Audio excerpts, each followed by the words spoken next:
All right, this is Pio. Pio. This is Walker. This is James. We did trade turn. Pio did the back end. Walker did most of the web scraping. Actually, all the functional web scraping. What am I talking about? I did the natural language processing.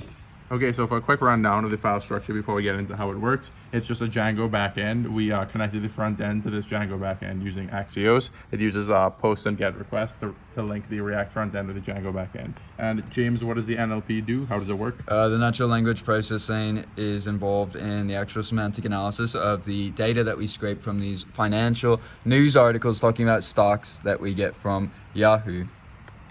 Okay, so we're gonna run through some demos real quick. Making sure the server's live. This is an example of an invalid input, so a non-valid stock ticker. It's gonna say, oh, you messed up, you should insert one that is good. So we'll do Apple.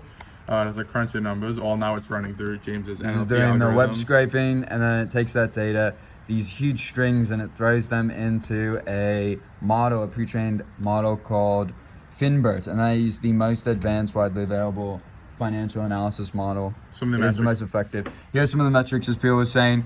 We have a probability score for how likely the average article is to be positive in sentiment, how likely it is to be negative, how likely it is to be neutral. We have the number of total negative articles, positive articles, and neutral articles detected, and we have a standard deviation of the positivity, so you can get a sense for how variant the sentiment is of a given reviewer. So a higher variance would imply a riskier stock, and you have a overall rating as well.